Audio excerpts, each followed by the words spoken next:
village called Amachara, there was a woman named Mama Ngozi. She was an Okpa seller.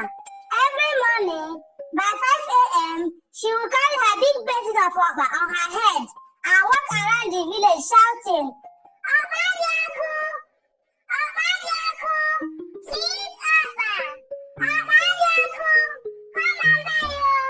People loved Mama Ngozi's Okpa because it was the sweetest in the village. If you eat her Okpa in the morning, you will not be hungry till night. Even rich men would leave their house just to buy Okpa. But there was a dark secret behind her Okpa that nobody knew. Mama Ngozi never smiled, and nobody ever saw her cook the Okpa. She always prepared it inside her small dark kitchen behind her house. Children were warned never to go near her house at night because strange voices were always coming out from her kitchen. One day, a young girl named Amaka went to buy Okpa from Mama Ngozi. When Mama Ngozi opened the basin, Amaka saw something like a human finger inside the Okpa, but she quickly covered it. Amaka ran home and told her mother what she saw, but her mother slapped her and said, "Shut up! How can Mama Ngozi use human finger to cook Okpa? Don't lie against her." From that day, Amaka became curious. Every night, she would hid behind Mama Ngozi's house and watch her kitchen. One night, Amaka saw something that froze her blood. Mama Ngozi came out holding a small black calabash. She poured water on the ground and called some strange names. Okechukwu, Chinedu, Chima, come out and serve me. Suddenly, 3 small spirits appeared, holding bowls of red human body parts. Mama Ngozi collected the bowls and went inside to cook her Okpa. Amaka's leg started shaking, but she quickly ran home without making any noise. The next morning, Mama Ngozi was selling Okpa as usual, but Amaka told her friends, "Don't buy her Okpa. She cooks with dead people's." But nobody believed her.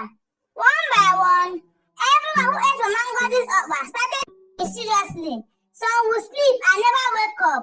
Some would run mad and start talking to themselves on the road. The village chief called for a secret meeting with all the elders and hunters. They wanted to find out if Mama Ngozi was truly using human blood to cook her sweet Okpa. The chief asked the village hunter Odogwu to follow Mama Ngozi to her house without her knowing. Odogwu hid behind the big mango tree close to Mama Ngozi's house. The whole place was dark and quiet, but strange whispers were coming out from her kitchen. By midnight, Mama Ngozi came out with her black calabash again. She poured water on the ground and started calling names. Okechukwu, Chinedu, Chima, come out and serve me.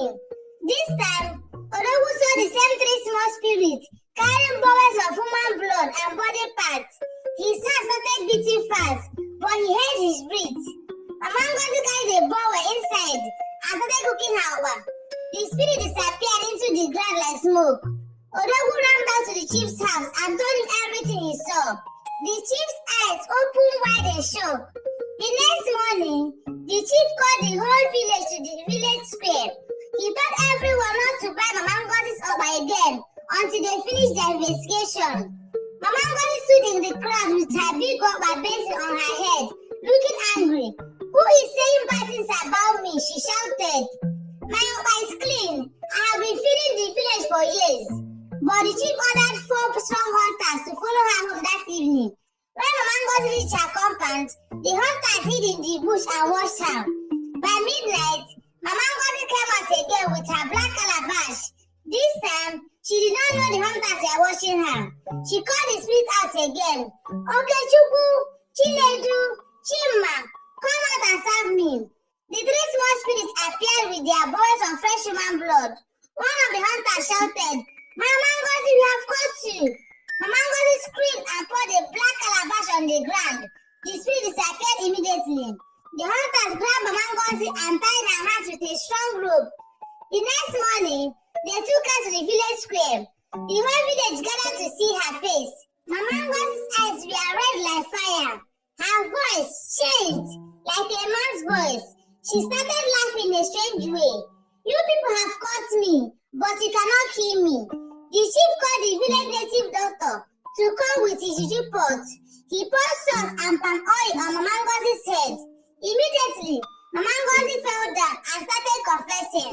I killed 27 people to make my Okpa sweet. I used their blood to cook. Their spirits serve me every night. The whole village started shouting, "Ah, Mama Ngozi is a witch." They tied her hands and legs and carried her to the evil forest, where no one will ever see her again. From that day, nobody ever saw the Okpa in Amajara village again. When Mama Ngozi was carried to the evil forest, the whole village thought everything was over, but they were wrong. 3 months later, strange things started happening in Amajara village.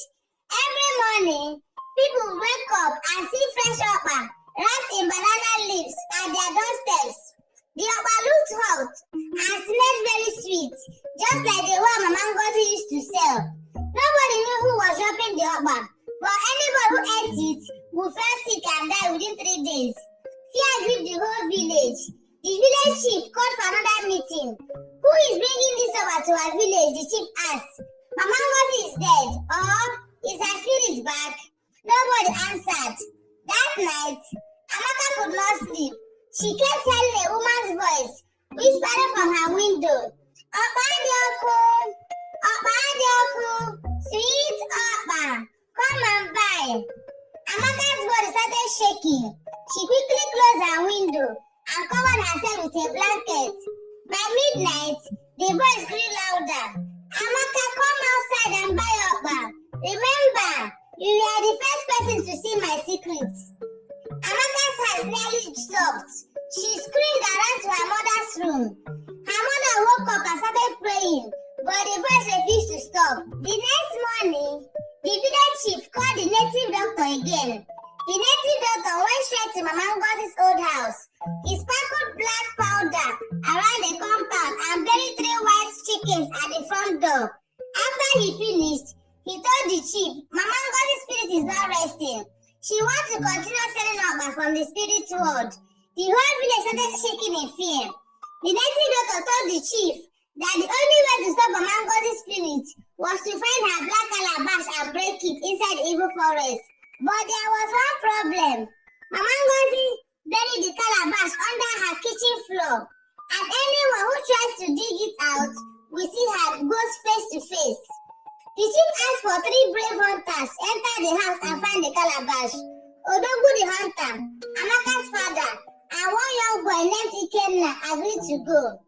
That night, they carried their cutlass, lanterns, and native charms and entered Mama Ngozi's compound. The place was cold and silent. As they opened the kitchen door, they saw the big Okpa pot still standing on the firewood stand. Suddenly, they heard a loud voice from the corner of the kitchen. "Who entered my kitchen? You want to spoil my business?" Odogwu's body started shaking, but he held his charm tight. They started digging the floor. Before they could reach the black calabash, Mama Ngozi's spirit appeared. Her face was black like charcoal. Her eyes were red like fire. She started laughing.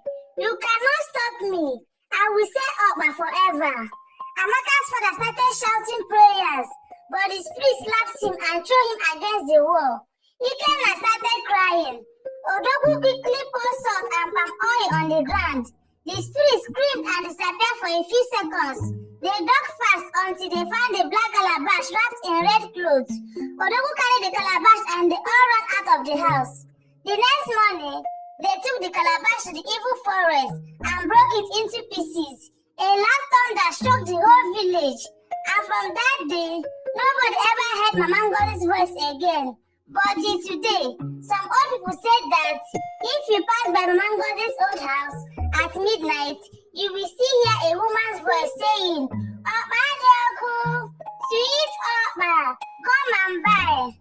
The end. Thank you guys for watching my story, and please come back for more interesting story. I love you.